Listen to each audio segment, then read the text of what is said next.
Taste the Daily. Nilgiri மாவட்டம் உதகை அருகே அரசு டாஸ்மாக் கடை அமைப்பதற்கு எதிர்ப்பு தெரிவித்து கிராம மக்கள் ஆட்சியரிடம் மனு அளித்தனர். எப்பநாடு பகுதியில் இருந்த அரசு டாஸ்மாக் கடையால் பெண்கள் பள்ளி கல்லூரி செல்லும் மாணவர்கள் பாதிக்கப்பட்டு வந்த நிலையில் அப்பகுதி மக்களின் தொடர் போராட்டத்தால் அங்கிருந்த டாஸ்மாக் கடை அகற்றப்பட்டது. இந்த நிலையில் எப்பநாடு ஊராட்சிக்குட்பட்ட தொரையட்டி கிராமத்தில் அரசு டாஸ்மாக் கடை அமைக்கும் பணி நடைபெற்று வருவதை அறிந்த கிராம மக்கள் இதற்கு எதிர்ப்பு தெரிவித்து மாவட்ட ஆட்சியரிடம் மனு அளித்தனர். விடியா ஸ்டாலின் மாடல் அரசின் பொறுப்பற்ற தன்மையால் இளைஞர்கள் போதை பழக்கத்திற்கு அடிமையாகி வருவதாக குற்றச்சாட்டு எழுந்துள்ளது. திருநெல்வேலி மாவட்டம் பாளையங்கோட்டை அருகே பொது நீர்த்தேக்க தொட்டியில் இருந்து வரும் தண்ணீர் சுகாதாரமற்ற நிலையில் உள்ளதாக பொதுமக்கள் குற்றம் சாட்டியுள்ளனர். மேலக்குளம் மேலூர் கிராமத்தில் கடந்த 15 நாட்களாக தண்ணீர் பயன்படுத்த முடியாத நிலையில் பழுப்பு நிறத்தில் வருவதாக கூறப்படுகிறது. இதனால் நீண்ட தூரம் சென்று தண்ணீர் எடுத்து வருவதாக தெரிவித்துள்ள அப்பகுதி மக்கள் இது குறித்து ஊராட்சி நிர்வாகத்திடம் பல முறை புகார் அளித்தும் எந்தவித நடவடிக்கையும் எடுக்கவில்லை என குற்றம் சாட்டினர். விடியா ஸ்டாலின் ஆட்சியில் குடிநீர் உள்ளிட்ட அடிப்படை தேவைகளுக்கே போராடும் நிலை இருப்பதாக விமர்சனம் எழுந்துள்ளது. கிருஷ்ணகிரி மாவட்டம் போச்சம்பள்ளி சிப்காட் சாலையில் 2 அடி ஆழத்திற்கு பள்ளம் ஏற்பட்டுள்ளதால் அடிக்கடி வாகன விபத்து ஏற்படுவதாக ஓட்டுநர்கள் தெரிவித்தனர். பல நிறுவனங்களில் பணிபுரியும் ஆயிரக்கணக்கான பணியாளர்கள் இந்த சாலையை பயன்படுத்தி வரும் நிலையில் இருசக்கர வாகனங்கள் பள்ளத்தில் விழுந்து விபத்தில் சிக்குவதாக ஓட்டுநர்கள் வேதனை தெரிவித்தனர். 10 நாட்களாக பள்ளம் சீரமைக்கப்படாத நிலையில் பல முறை புகார் தெரிவித்தும் நெடுஞ்சாலைத்துறையினர் அலட்சியம் காட்டி வருவதாக மக்கள் குற்றம் சாட்டினர்.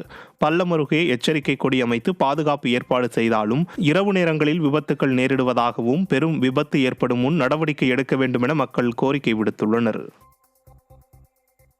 கடலூர் மாவட்டம் சேத்தியாத்தோப்பு அருகே கரிவெட்டி கிராமத்திற்கு செல்லும் சாலையை துண்டிக்க முயன்ற நெய்வேலி NLC அதிகாரிகளை கிராம மக்கள் முற்றுகையிட்டு கடும் வாக்குவாதத்தில் ஈடுபட்டனர். நிலக்கரி நிறுவனத்தின் சுரங்கம் 2 விரிவாக்க பணியால் 40க்கும் மேற்பட்ட குடும்பங்கள் வாழ்வாதாரத்தை இழந்துள்ளதாக கிராம மக்கள் தெரிவித்தனர்.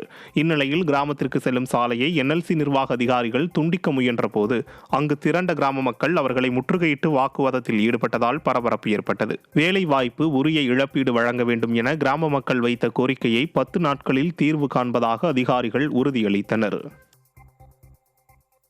தூத்துக்குடி NTPL அனல் மின் நிலைய ஒப்பந்த ஊழியர்கள் ஊதிய உயர்வு உள்ளிட்ட கோரிக்கைகளை வலியுறுத்தி 27வது நாளாக தொடர் வேலைநிறுத்த போராட்டத்தில் ஈடுபட்டுள்ளனர்.